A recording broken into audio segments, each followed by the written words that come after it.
आप सभी लोगों का स्वागत है फ्रेंड टीचिंग परीक्षा के आज के इस वीडियो में, जिसके अंदर में हम लोग ग्लोब का हमारा पार्ट नंबर 4 जो है उसको देखेंगे। हम लोग ऑलरेडी फ्रेंड्स इसके 3 पार्ट्स कंप्लीट कर चुके हैं ग्लोब के, और ये हमारा फोर्थ और फाइनल टॉपिक है इसका। और आप लोगों ने पिछले लेक्चर के अंदर में भी देखा कि कितने आसानी से आप सारी चीजों को सीख गए। आप लोगों में से काफी सारे लोगों ने भी कहा था कि सर अब आसान लगने लगा है ज्योग्राफी, पहली बार ऐसा लग रहा है कि अब ये सारी चीजें आपको बहुत अच्छे से समझ आ रही है। और आगे में भी ऐसे ही होगा, आगे में भी आप लोगों को सारी की सारी चीजें मैं बहुत ही इजी ल्यूसिड लैंग्वेज के अंदर मैं आपको सारी की सारी चीजें समझा दूंगा। तो सभी का स्वागत है, सभी को आदाब, नमस्कार, सत श्री अकाल, ladies and gentleman, boys and girls, सभी को गुड इवनिंग। तो ग्लोब का पार्ट नंबर 4 हम लोग स्टार्ट करते हैं। ठीक है, चलिए, बहुत बढ़िया, काफी सारे लोग हमारे साथ में यहाँ पर में जुड़ गए हैं। जितने भी लोग जुड़े हुए हैं सभी का स्वागत है। ठीक है, देखिए फ्रेंड्स, ग्लोब के अंदर में हम लोगों ने देख लिया कि ग्लोब जो है वो हमारी अर्थ का एक छोटा सा मिनिएचर रूप होता है, वो हमने देखा। इसके अलावा हमने देखा कि लॉन्जिट्यूड लैटिट्यूड्स क्या होते हैं, किस तरह से जो लॉन्जिट्यूड्स है, देशांतर है, उनकी मदद से हम समय निकाल सकते हैं, उसको हम लोगों ने पिछले लेक्चर में सीखा।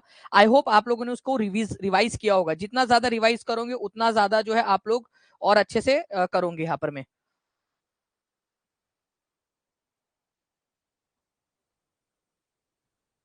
अ, अब आई डोंट नो शालिनी जी आपका नेट कैसे खत्म हो जाता है, लेकिन बाकी लोग भी क्लास कर रहे हैं तो आई डोंट थिंक कि क्लास नेट का कोई ऐसा इशू आ रहा होगा। बट फिर भी एक बार जो है ना आप 9697 के ऊपर में जो है ना वो एक इन्फॉर्म कर देना, और एक बार स्टैट्स ले लेना कि कितना स्पीड में आपका डेटा जा रहा है, तो वो टीम आपकी मदद कर देंगी। ठीक है, चलिए आ जाइए यहाँ पर में हम लोग स्टार्ट करते हैं। देखिए फ्रेंड्स, अगर मैं बात करूं आप लोगों से हमारी पृथ्वी की, तो हमारी पृथ्वी जो है वो आप लोगों को याद रखना है कि थोड़ी झुकी झुकी सी है और गोल गोल घूम रही है। हम लोगों ने ऑलरेडी देखा है कि हमारी पृथ्वी जो है वो पूरा सर्कुलर पाथ में नहीं, इलोंगेटेड सर्कल में घूमती है। इलोंगेटेड सर्कल का मतलब होता है आप लोगों का, ठीक है, दीर्घ वृत्ताकार। देखो यहाँ पर में थोड़ा कम डिस्टेंस है, यहाँ पर में थोड़ा ज्यादा डिस्टेंस है, तो दीर्घ वृत्ताकार इलोंगेटेड सर्कल के अंदर में, इलोंगेटेड पाथ के ऊपर में घूमती है हमारी पृथ्वी। लेकिन फ्रेंड्स यहाँ पर में हमारी पृथ्वी केवल सूरज के अराउंड घूम नहीं रही है। सिर्फ घूम रही होती तो बात अलग थी। बात यह है कि हमारी पृथ्वी झुकी झुकी सी घूम रही है, ऐसी टेढ़ी टेढ़ी। ठीक है, पुष्पा बन गई है हमारी पृथ्वी। ठीक है, पुष्पा, तेरी झलक अशरफी, पता नहीं आगे क्या था, तो पुष्पा बन गई है पृथ्वी हमारी। एक्चुअल में हमारी पृथ्वी जो पहले ना सीधी थी, बिल्कुल पुष्पा बनने के पहले ऐसी थी। कुछ जोर से यहाँ पर मैं आके टकराया होगा कभी तो भी, लाखों साल पहले बहुत जोर से कभी तो भी कुछ आके टकराया होगा, जिससे हमारी पृथ्वी जो कि पहले अपने ऑर्बिटल प्लेन के साथ में, मतलब ऑर्बिटल प्लेन मतलब बिल्कुल उसका बीच का हिस्सा, ऑर्बिटल प्लेन, उसके साथ में 90 डिग्री का एंगल बनाती थी। ऐसा ऐसे ऐसे घूमती थी, ऐसे ऐसे घूमती थी, ऐसा सीधा सीधा सीधा सीधा घूमती थी। ठीक है, लेकिन कुछ तो भी जोर से आके टकराया और हमारी पृथ्वी जो है ऐसी टेढ़ी हो गई। कितना डिग्री टेढ़ा हो गई? 23.5 डिग्री टेढ़ी हो गई हमारी पृथ्वी। मतलब पहले ऐसी थी, ठीक है, 23.5 डिग्री झुक गया, उसका अक्ष जो था वो ऐसा झुक गया, और अब ऐसे ऐसे घूमती है, वो ऐसे ऐसे ऐसे ऐसे टेढ़ी टेढ़ी घूमती है हमारी पृथ्वी। ठीक है, टेढ़ी टेढ़ी घूमती है। तो देखो पहले जो था वो 90 डिग्री का एंगल बनता था, ये एक्सिस के, ये जो खड़ा है ये एक्सिस है, ये ऑर्बिटल प्लेन है, कक्षीय समतल इसको बोला जाता है, ऑर्बिटल प्लेन या कक्षीय समतल, और इसको अक्ष बोलते हैं आप लोग, एक्सिस। 90 डिग्री का एंगल बनता था टोटल। अब इसमें से 23.5 डिग्री माइनस कर दो तो कितना बचा केवल आप लोगों के पास में? अब यहाँ पर में बता सकते हैं आप लोग कितना बच गया? सिर्फ टोटल कितना बच गया? यहाँ पर मैं 23.5 माइनस कर दूंगे आप लोग 90 में से, तो 66.5, तो 66.5 डिग्री। ठीक है, ये जो एक्सिस है ये अपने ऑर्बिटल प्लेन के साथ में एक्सिस बनाता है। दो तरीके से क्वेश्चन बनेंगे आप लोगों के। ठीक है, एक याद रखना है आप लोगों ने कि हमारी पृथ्वी का अक्ष कितना झुका हुआ है। तो हमारे पृथ्वी का अक्ष झुका हुआ है 23.5 डिग्री। झुका हुआ कितना है? 23.5 डिग्री। लेकिन वो अक्ष ऑर्बिटल प्लेन के साथ में कितना एंगल बनाता है? ऑर्बिटल प्लेन के साथ, तो ऑर्बिटल प्लेन के साथ में वो 66.5 डिग्री का एंगल बनाता है। पहले 90 बनाता था, अब 66.5 डिग्री बनाता है। ठीक है, तो अब हमारी पृथ्वी इस प्रकार से गोल गोल गोल गोल घूम रही है। ठीक है, इस तरीके से टेढ़ी टेढ़ी। तो ये याद रखना है फ्रेंड्स आप लोगों ने कि हमारी पृथ्वी की धुरी जो है, ठीक है, या अक्ष जो है हमारी पृथ्वी का, वो क्या है? एक काल्पनिक रेखा है, और ये 23.5 डिग्री झुका हुआ है, जिसके अराउंड हमारी पृथ्वी ऐसा घूमती है ना, उसको बोलते हैं अक्ष, एक्सिस।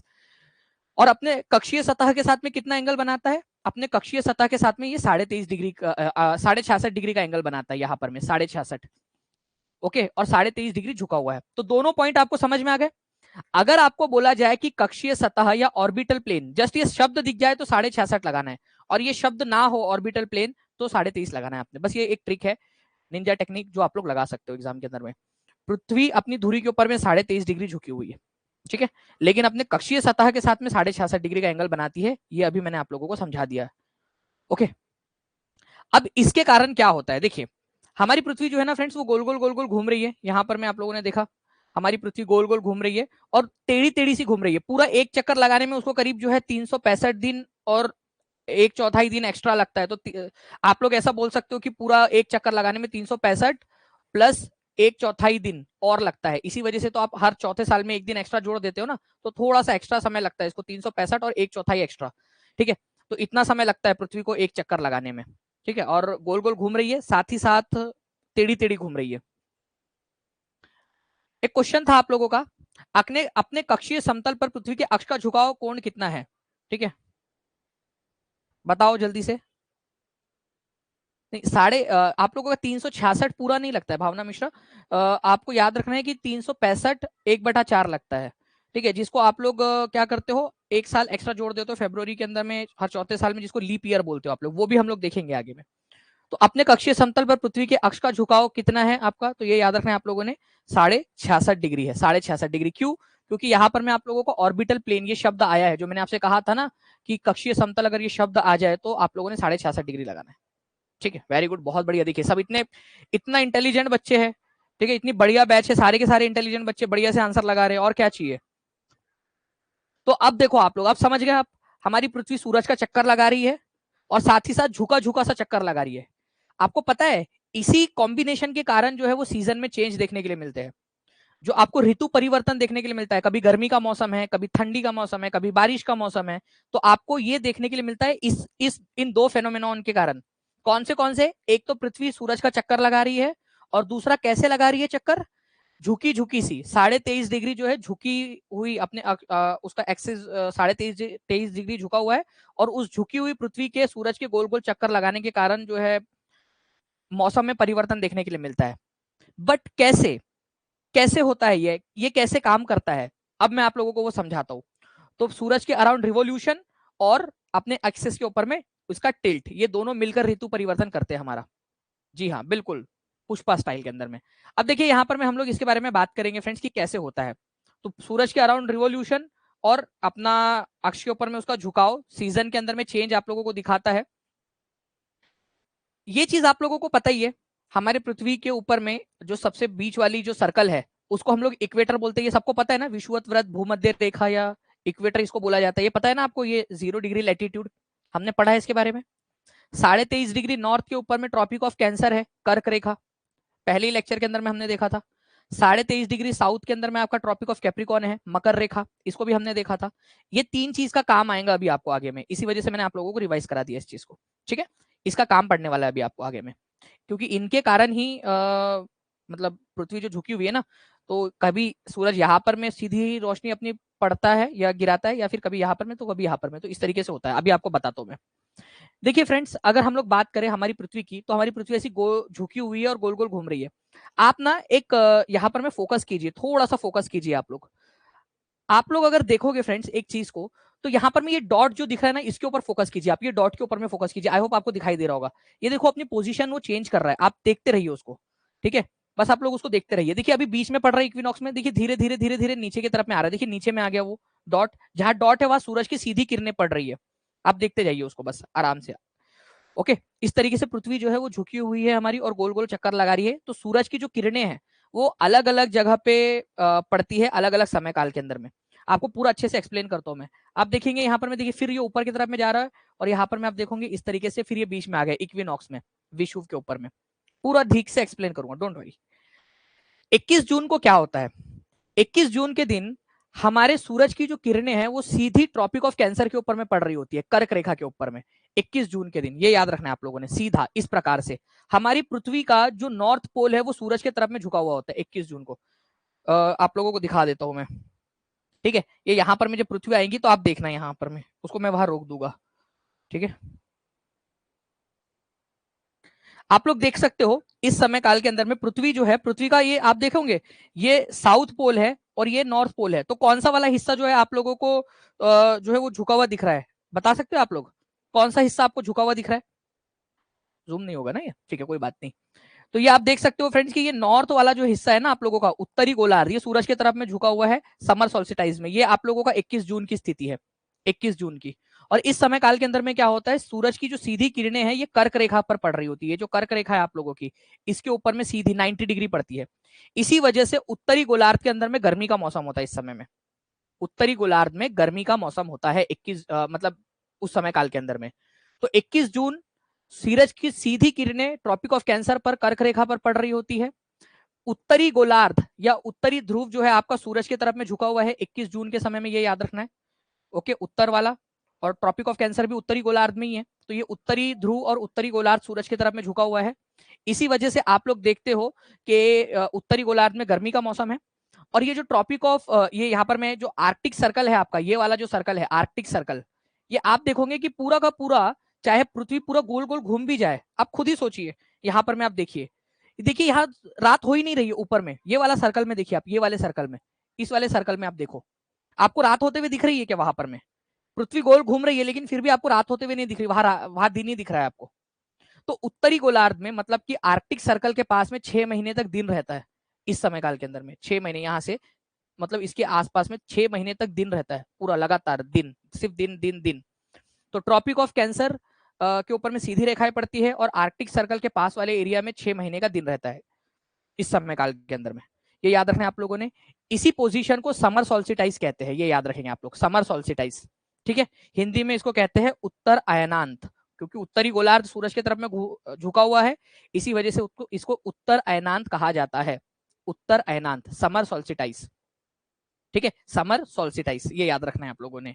इस समय काल के अंदर में क्या होता है आप लोगों का कि जो उत्तरी गोलार्ध है यहाँ पर में आपको लंबे लंबे दिन देखने के लिए मिलेंगे। आप लोगों ने देखा है क्या कभी, जितने भी लोग हैं उन लोगों ने कभी ना कभी ऑब्जर्व किया होगा कि गर्मियों की छुट्टियां लगती थी हम लोगों को तो लंबे दिन होते थे, मतलब 7-7 बजे तक जो है वो सूरज नहीं डूबता था, उजाला रहता था, अंधेरा लेट होता था और सूरज भी सुबह जल्दी उग जाता था। तो लंबे दिन रहते थे, लंबे लंबे दिन। तो 21 जून और उसके आसपास वाले समय काल के अंदर में आप लोगों को जो है ना लंबे दिन मिलेंगे। और 21 जून को तो उत्तरी गोलार्ध में सबसे लंबा दिन रहता है, तो लॉन्गेस्ट डे है उत्तरी गोलार्ध के अंदर में। और सबसे छोटी नाइट, सबसे छोटी रात 21 जून को होती है। ठीक है, ये याद रखना है आप लोगों ने। तो 21 जून को सबसे लंबा दिन रहता है, ये भी आप लोग याद रखोगे, सबसे लंबा दिन। सबसे लंबा दिन का मतलब ये है कि भाई दिन की रोशनी ज्यादा लंबे समय तक रहती है और रात जो है थोड़ी छोटी हो जाती है, अंधेरा थोड़ा छोटा रहता है आप लोगों का। ठीक है जी हाँ, तो अभी इसी समय वही समय काल चल रहा है कि लंबे समय तक रहती है। और आप देखोगे जैसे जैसे हम 21 जून की तरफ में जाएंगे ना, वैसे वैसे जो दिन का समय काल है, सूरज डूबने का जो समय काल है वो बढ़ता जाएगा आप लोगों का। ठीक है, ऐसा भी समय आएगा कि 7:15 7:30 बजे तक भी कई सारे भारत के ऐसे इलाके जहां पर में उजाला रहता है 7:30 बजे तक भी। ठीक है, कई सारे इलाकों के अंदर में। तो ये थोड़ा सा आप लोगों ने याद रखना है कि उत्तरी गोलार्ध के अंदर में लंबा दिन रहेगा और छोटी रातें रहेंगी इस समय काल के अंदर में, समर सोल्स्टिटाइज में, उत्तरी अयनांत में। तो आप लोगों से एक क्वेश्चन पूछा गया, इस क्वेश्चन का आंसर कीजिए। What is true regarding events happen on 21 जून? 21 जून को होने वाली घटनाओं के बारे में क्या सच है? और ये क्वेश्चन मैंने जानबूझ के यहाँ पर में डाला है ताकि आपकी अभी के अभी यहाँ पर में प्रैक्टिस हो जाए, यही के यही। जी बिल्कुल Vijay Yadav ji.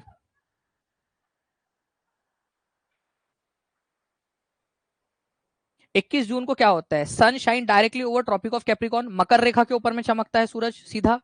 Full earth experience equal day and night, equal day और नाइट होता है, मतलब 12 घंटे का दिन 12 घंटे की रात। North pole is incline toward the sun, उत्तरी गोलार्ध जो है या उत्तरी ध्रुव सूरज की तरफ में झुका हुआ है, या भूमध्य रेखा के दक्षिण में सबसे लंबा दिन होता है, मतलब दक्षिणी गोलार्ध में सबसे लंबा दिन होता है। आप देखिए फ्रेंड्स, पहला वाला क्यों गलत है? क्योंकि ट्रॉपिक ऑफ कैंसर के ऊपर में होता है, ना कि मकर रेखा के ऊपर में। ठीक है, तो ये मकर रेखा गलत है, कर्क रेखा होना चाहिए आप लोगों का। ठीक है, कैप्रिकॉन नहीं, ट्रॉपिक ऑफ कैंसर के ऊपर में सीधा चमकता है। पहली बात ये हो गई। पूरी दुनिया में इक्वल डे और इक्वल नाइट नहीं होती। आपको पता ही है कि सबसे लंबा दिन है ये उत्तरी गोलार्ध के अंदर में। इक्वेटर के ऊपर में जो भी एरिया है वहां पर सबसे लंबा दिन एक्सपीरियंस होता है, इक्वल नहीं होता, रातें छोटी होती है। ठीक है, तो यहाँ पर में रातें छोटी होती है, दिन बड़े होते हैं आप लोगों का। तो लॉन्गेस्ट डे दक्षिण में नहीं, यहाँ पर में दक्षिण में नहीं, नॉर्थ में जो है वो आपका लॉन्गेस्ट डे होता है, नॉर्थ के ऊपर में, इक्वेटर के नॉर्थ साइड के अंदर में। यहाँ ये इक्वेटर है आप लोगों का, मान लीजिए, कहा गया इक्वेटर। ठीक है, हाँ यहाँ पर में इक्वेटर है, मान लीजिए इक्वेटर के नॉर्थ के अंदर में यहाँ पर में आप लोगों का सबसे लंबे दिन आप लोगों को मिलेंगे। ओके, बाकी ये वाला सही है आपका कि नॉर्थ पोल जो है आपका वो झुका हुआ है सूरज की तरफ में, यहाँ पर मैं आप देख भी पा रहे हो। आई होप आप लोगों ने अब अंडरस्टैंडिंग आप लोगों की बढ़ गई होंगी इस क्वेश्चन को करने के बाद में। धीरे धीरे और अंडरस्टैंडिंग आप लोगों की बढ़ेंगी। नाउ फ्रेंड्स, अब हम लोग बात करते हैं इसके अपोजिट कंडीशन की। ठीक है, अपोजिट कंडीशन। यहाँ पर मैं सूरज जो है आप लोगों का, यहाँ आप देख रहे हो उत्तरी गोलार्ध सूरज के सामने था। अब यहाँ पर मैं आप लोग देखोगे दक्षिणी गोलार्ध, ये आप देखिए नीचे वाला जो हिस्सा है ना वो सूरज की तरफ में झुका हुआ है। उत्तरी गोलार्ध अब सूरज के अवे में है, ठीक है, अवे है। और दक्षिणी गोलार्ध जो है वो सूरज के तरफ में आ गया है इधर वाली कंडीशन के अंदर में। इसको बोला जाता है दक्षिणी अयनांत या फिर विंटर सोल्सिटाइस, क्योंकि उत्तरी गोलार्ध में उस समय में विंटर है और उत्तर वालों ने ही पूरा का पूरा नॉमेनक्लेचर किया है, तो उन्होंने अपने हिसाब से किया है। ठीक है, उत्तरी गोलार्ध वालों ने, उत्तर में इस समय में विंटर चल रहा होता है और दक्षिण गोलार्ध के अंदर में समर का सीजन चल रहा होता है इस समय में, दक्षिण वाले हिस्से में समर, क्योंकि यहाँ पर में ज्यादा गर्मी पड़ रही होती है, सूरज की किरणें डायरेक्टली ट्रॉपिक ऑफ कैप्रिकॉर्न पर, मकर रेखा पर पड़ती है, तो इस वजह से जो है यहाँ पर में गर्मी का मौसम अनुभव होता है। तो आप लोग यहाँ पर में देख सकते हो फ्रेंड्स कि जो सूरज की जो गर्मी है, जो किरणें हैं आपकी, वो कहाँ पर में पड़ रही है, ये यहाँ पर में मकर रेखा के ऊपर में पड़ रही है डायरेक्टली। तो ये आप लोगों को ये याद रखना है। कहा गया भाई, चलिए इधर में आ जाते हैं आप लोगों का। 22, अरे दिसंबर वाला समय काल का चला गया। ठीक है, ये है। ठीक है, तो सन जो है आप लोगों का friends directly tropic of Capricorn के ऊपर में होता है, मकर रेखा के ऊपर में पड़ता है, सीधी रेखा है आप लोगों की, आप देख सकते हो मकर रेखा के ऊपर में पड़ रही है। दक्षिणी गोलार्ध जो है वो सूरज की तरफ में झुका हुआ है, तो दक्षिण के अंदर में समर सीजन चल रहा होगा और उत्तर के अंदर में विंटर चल रहा होगा। तो चाहे दक्षिण में समर चल रहा हो, लेकिन नॉमेनक्लेचर किसने किया है, नामकरण किसने किया, उत्तर वालों ने किया है। वो यूरोप उत्तरी अमेरिका वगैरह सब उत्तरी गोलार्ध में है ना, तो उत्तर वालों ने किया, उत्तर में विंटर चल रहा होता है उस समय में, आप लोगों को पता है दिसंबर के महीने के अंदर में। ठीक है, तो विंटर सोल्सिटाइस इसको कहा जाता है, क्योंकि हमारे तरफ में उधर में उस समय में विंटर चल रहा होता है। ठीक है, तो दक्षिणी गोलार्ध में इस समय में 22 दिसंबर की बात है आप लोगों की, ये 21 और 22 दिसंबर के बीच में, कभी 21 दिसंबर कभी 22 दिसंबर, तो नॉर्मली 22 दिसंबर को होता है ये इसी वजह से। तो 22 दिसंबर को दक्षिणी गोलार्ध में सबसे लंबा दिन रहता है और हमारे यहाँ पर में उत्तरी गोलार्ध में सबसे छोटा दिन रहता है। तो आपने देखा होगा कि दिसंबर के महीने में 5:30 बजे ही अंधेरा हो जाता है और कभी कभी सुबह 6:45-7 बजे तक सूरज निकलता नहीं आपका। तो दिन छोटे होते हैं, रातें लंबिया लंबिया हो जाती है आप लोगों की। ठीक है, तो ये याद रखना है आप लोगों ने फ्रेंड्स की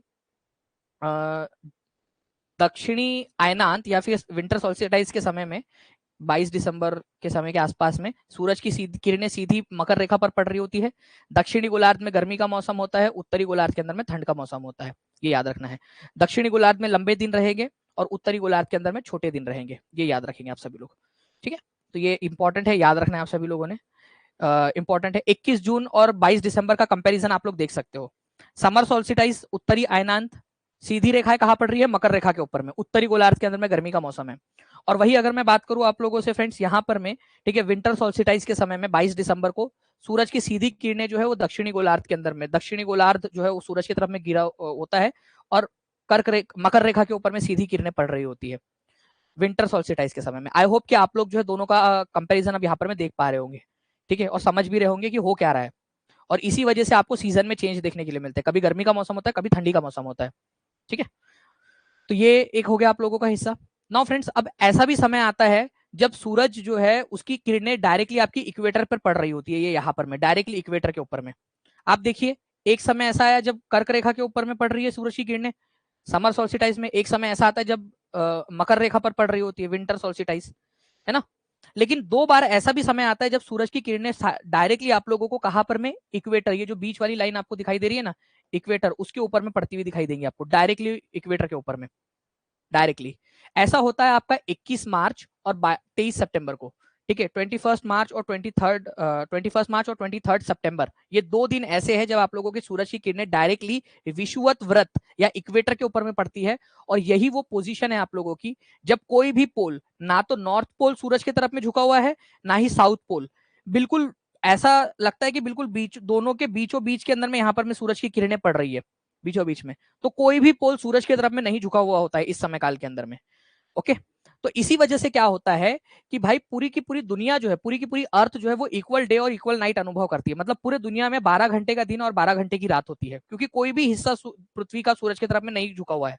तो 12 घंटे का दिन, 12 घंटे की रात, ये आप लोगों को 21 मार्च और 23 सितंबर को देखने के लिए मिलती है। 12 घंटे का दिन, 12 घंटे की रात, इसको आप लोग विषुव बोलते हो, ये याद रखना है आप लोगों ने। इक्विनॉक्स, ये इंपॉर्टेंट है। ये 2 इक्विनॉक्स है आपके, एक 21 मार्च को आता है और एक 23 सितंबर को आता है आप लोगों का। पूरी दुनिया में इक्वल डे और इक्वल नाइट अनुभव होता है। कोई भी ध्रुव जो है सूरज की तरफ में नहीं झुका हुआ होता। इसमें सूरज की किरणें डायरेक्टली कहां पर में पड़ रही होती है, जल्दी से कमेंट करके बताओ। सूरज की डायरेक्ट किरणें जो है आप लोगों की इक्वेटर, विषुवत व्रत या भूमध्य रेखा जिसको बोलते हैं उसके ऊपर में पड़ रही होती है डायरेक्टली। ठीक है, तो ये इसी वजह से इंपॉर्टेंट है आप लोगों का। विषु या इक्विनॉक्स बोलते हैं। तो समर सोल्सिटाइस 21 जून को, ठीक है, विंटर सोल्सिटाइस 22 दिसंबर को, 21 मार्च और 23 सितंबर को आप लोगों के इक्विनॉक्स या विषु पड़ते हैं, ये भी याद रखेंगे आप लोग। नाउ कुछ क्वेश्चंस देख लेते हैं हम लोग फ्रेंड्स। आपको बताना है ऋतुएं निम्नलिखित कारणों में से किस कारण होती है। पूरा पढ़िए आप लोग और बताइए ऋतुएं किस कारण होती है। जुलाई 2023 में पूछा था आप लोगों को क्वेश्चन, ठीक है, बड़ा क्वेश्चन है, आप लोगों को बताना है कि इसमें से क्या कारण होगा।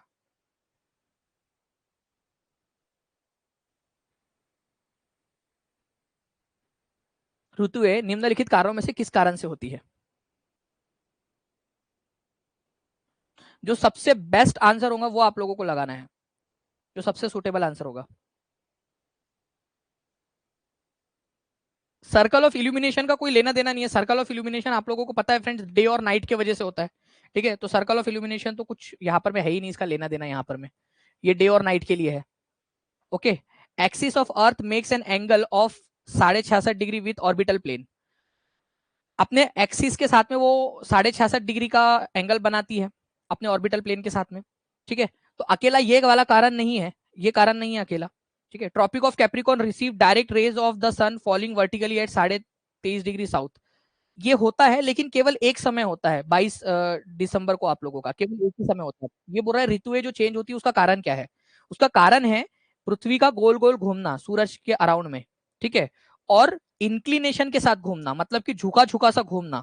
ठीक है, एक ही डायरेक्शन में पृथ्वी झुकी हुई है, 23.5 डिग्री झुकी हुई है एक ही इंक्लिनेशन में, और सूरज के अराउंड जो है वो रिवॉल्व कर रही है, परिक्रमण कर रही है। परिक्रमण कर रही है तो किसका परिक्रमण कर रही है, सूरज का परिक्रमण कर रही है, ऑब्वियस सी बात है। ठीक है, तो आंसर आप लोगों का होगा ऑप्शन नंबर 4। तो पृथ्वी का परिक्रमा करना सूरज के चारों ओर, और वो भी झुका झुका परिक्रमण करना, इसके कारण चेंज होते हैं। क्योंकि अगर पृथ्वी झुकी हुई नहीं होती तो आपको जो है 12 घंटे का दिन 12 घंटे की रात मिलती, और कोई सीजन में चेंज नहीं मिलता, एक जैसा सीजन रहता हमेशा, अगर पृथ्वी झुकी हुई नहीं होती तो कभी कभी दाग अच्छे होते हैं, या कभी कभी जो है आप लोगों का देखिए पृथ्वी के साथ में घटना घटी, पृथ्वी सोच रही होंगी उस समय में यार मेरे साथ ही ऐसा क्यों हुआ, मेरा अच्छा खासा मैं 90 डिग्री का एंगल बना रही थी, ठीक है, मैं क्यों झुक गई, देखो मैं झुक गई। अगर वो झुकी हुई नहीं होती तो कभी भी उसके ऊपर में जीवन नहीं आ पाता, क्योंकि जीवन आया ही इस वजह से क्योंकि मौसम में परिवर्तन, बारिश और ये सारी चीजें हो रही है, इस वजह से हुआ है, जीवन संभव है।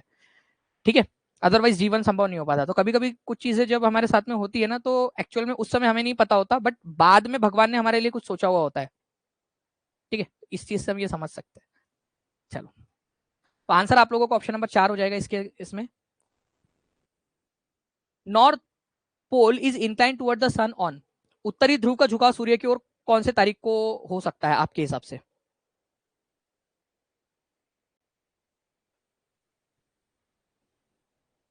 जी, तो आंसर होगा नॉर्थ पोल जो है आप लोगों का उत्तरी ध्रुव। और आपको पता है फ्रेंड्स, उत्तरी ध्रुव जब झुका हुआ होता है तो उत्तरी गोलार्ध के अंदर में बड़ा दिन होता है, तो 21 जून जो है आप लोगों का आंसर हो जाएगा उत्तरी ध्रुव। ठीक है, बहुत बढ़िया। आप देखिए यहाँ पर मैं सभी लोग सही आंसर लगा रहे हैं, मतलब आप लोगों को समझ में आ गया अच्छे से।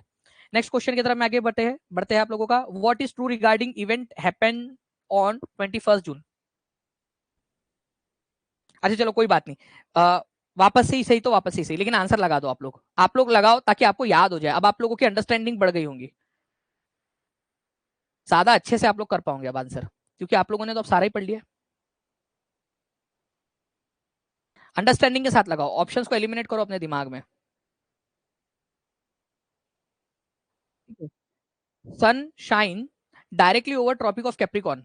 ठीक है, सूर्य मकर रेखा पर सीधा चमकता है, तो ट्रॉपिक ऑफ कैप्रिकॉन के ऊपर में नहीं चमकता, ये 21 जून को ट्रॉपिक ऑफ कैंसर के ऊपर में चमकता है। ट्रॉपिक ऑफ कैप्रिकॉन पर तो चमकता है 22 दिसंबर के दिन। ठीक है, तो ये वाला आप लोगों का गलत है। इक्वल डे और नाइट जो है आप लोगों का ये होता है 21 मार्च और 23 सितंबर के दिन। ठीक है, तो ये भी गलत है आपका। Longest day in south of equator, नहीं वो नॉर्थ होना चाहिए था, तो नॉर्थ होना चाहिए था ये, तो ये भी गलत है 21 जून को। तो आंसर होगा आपका option number C, north pole जो है वो सन की तरफ में झुका हुआ होता है। On which day sun shines directly over the tropic of Capricorn, मकर रेखा पर कब चमकता है सीधा।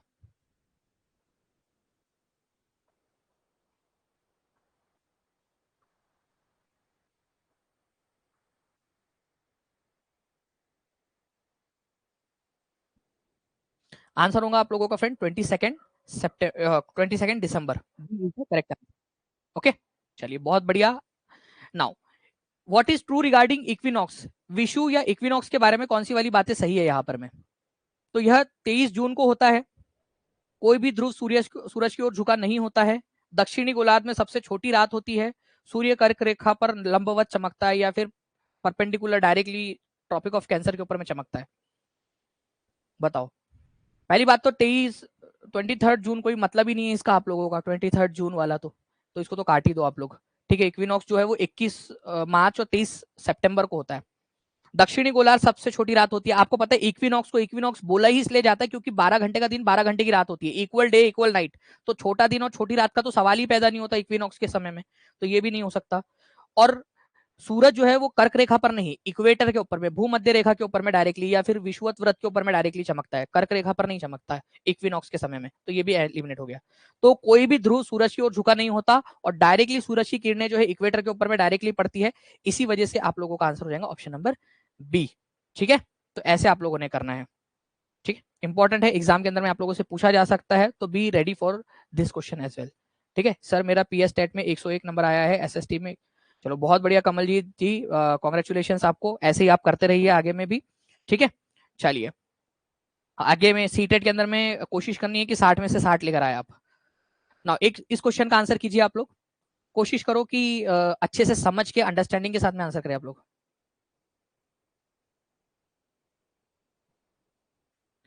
द अर्थ टेक्स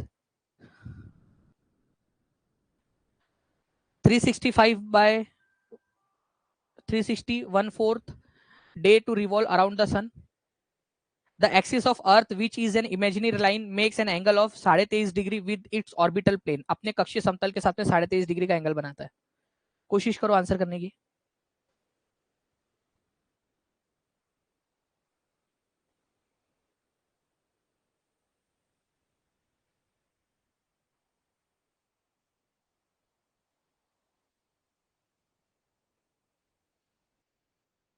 यार आप लोग इतने इंटेलिजेंट कैसे हो गए एकाएक? या नहीं पहले से इंटेलिजेंट हो, लेकिन एकदम से इतने इंटेलिजेंट कैसे क्या हो गए आप? मतलब एक भी बच्चा गलत आंसर नहीं कर रहा है, एक भी बच्चा, मैं जस्ट देख ही रहा था कि एक तो गलत आंसर, एक ने भी गलत आंसर नहीं किया। इतने इंटेलिजेंट कैसे हो गए आप लोग? मतलब ज्योग्राफी पहले से ही इतनी आप लोगों को इतनी पसंद है, ज्योग्राफी इतना प्यार है आप लोगों को ज्योग्राफी से? ठीक है, सूर्य के चारों ओर पृथ्वी को चक्कर लगाने में 365 1/4 दिन लगते हैं, बिल्कुल सही बात है, ये याद रखना है आप लोगों ने, सही है एकदम आप लोगों का, ये तो करेक्ट है। ठीक है आपका। पृथ्वी की धुरी जो एक काल्पनिक रेखा है अपने कक्षीय समतल के साथ में 23.5 डिग्री का एंगल नहीं बनाती, कितना एंगल बनाती है आप लोग आंसर करो। ये बनाती है अपने कक्षीय तल के साथ में, कक्षीय सतह के साथ में 66.5 डिग्री का एंगल बनाती है। तो मैंने आप लोगों से कहा था कि जब कक्षीय तल आ जाए या कक्षीय समतल आ जाए आपका या कक्षीय सतह आ जाए तो 66.5 होगा, ना कि 23.5 डिग्री आप लोगों का। ठीक है, और एक्सिस के ऊपर में कितनी झुकी हुई है, तो 23.5 डिग्री झुकी हुई है। कक्षीय सतह के साथ में कितना एंगल बनाती है वो, अपने कक्षीय सतह के साथ में ये वाला एंगल, तो ये वाला 66.5 है, ये याद रखना था आपने। तो ये वाला गलत है आपका, तो आंसर आपका ऑप्शन नंबर 1 होगा, ओनली ए। तो देखिए मैंने तो सोचा था कि आप लोगों को समझाना पड़ेगा, और आप लोगों को समझाने के लिए मैंने ये स्लाइड्स वगैरह लगाई थी। ठीक है, बढ़िया से कि ऐसे समझाएंगे आपको, लेकिन आप लोग तो पहली बार में समझ गए मेरे बच्चे। ठीक है, तो मतलब बड़ा प्राउड फील हो रहा है मुझे आप लोगों के ऊपर में। ठीक है, कि आप लोग इतना बढ़िया तरीके से पढ़ रहे हो फ्रेंड्स, ऐसे ही कीजिए आप लोग, आगे में भी आप लोग बहुत अच्छे से सारी चीजों को समझ पाओगे। ठीक है, इसकी जरूरत ही नहीं पड़ी, लेकिन फिर भी बता देता हूँ आप लोगों को कि 23.5 डिग्री झुकी हुई है, ठीक है, अपने अक्ष पर, लेकिन कक्षीय सतह या कक्षीय तल आ जाए तो आंसर आपको 66.5 डिग्री लगाना है, ना कि 23.5 डिग्री। ओके, हमें स्टूडेंट अपने दानिश सर बहुत प्यार है इसलिए सब समझ आ जाता है। चलो thank you very much Preeti Singh ji. Okay, चलो तो ये फ्रेंड्स आप लोगों का ग्लोब नाम का जो टॉपिक था उसको हम लोगों ने यहाँ पर में कर लिया है। आई होप कि आप लोगों को ये चारों पार्ट जो है अच्छे से समझ में आए होंगे। आप लोग अच्छे से इसको रिवाइज कीजिए जितना ज्यादा आप लोग और कर सकते हो। ठीक है, जितना ज्यादा बार रिवाइज कर सकते हो उतने ज्यादा बार रिवाइज कीजिए अच्छे से। मैं आप लोगों को इसकी पीडीएफ, एक्चुअली जो इसका पार्ट नंबर 1 और 2 की जो पीपीटी थी ना वो थोड़ी सी करप्ट हो गई है, उसको वापस से बनाने के लिए बस आज का समय दे दीजिए मुझे, एक बार उसको वापस से करके मैं आपको, ठीक है, मैं आपको वो भी प्रोवाइड कर दूंगा चारों के चारों एक साथ कल तक।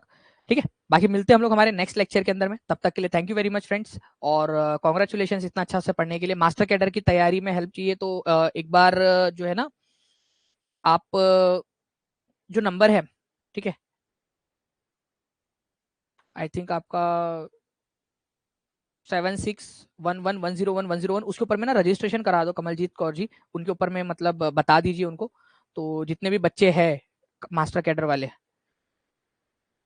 उनके लिए, तो पॉलिटिक्स लो या ज्योग्राफी, तो मेरे ख्याल से आपको देखिए आपका इंटरेस्ट ज्यादा किसमें उसके अंदर वो मैटर करता है। ठीक है, मैं एक बार जो है ना वो आपसे कांटेक्ट करवा लूंगा उनसे, ठीक है, एक बार कांटेक्ट करवाता हूँ मैं, और फिर उसके ऊपर में करते हैं अपन लोग, मैं कांटेक्ट करवाता हूँ। चलो अच्छे से पढ़िए आप लोग, बाकी मिलते हैं हम लोग नेक्स्ट लेक्चर के अंदर में, तब तक के लिए thank you very much friends. वो धीरे धीरे अंजू जी आ रहे हैं, धीरे धीरे आ रहे हैं, मैंने अपनी बुक डाल दी है वो वाली, तो आप पूरा का पूरा पढ़ ही सकते हो। ठीक है, thank you, take care and bye, God bless you, thank you. तो मुझे उम्मीद है फ्रेंड्स कि आप लोगों को ये लेक्चर पसंद आया होगा। तो फ्रेंड्स सेशन को लाइक जरूर कीजिए, कमेंट करके मुझे बताइए कि लेक्चर आप लोगों को कैसा लगा। टीचिंग परीक्षा जो चैनल है इसको सब्सक्राइब जरूर करना आप लोग, और साथ ही साथ friends Danish Sheikh Telegram channel को भी ज्वाइन जरूर कर लेना। मिलते हैं हमारे किसी और लेक्चर में, तब तक के लिए thank you very much, take care and bye, God bless you all, thank you.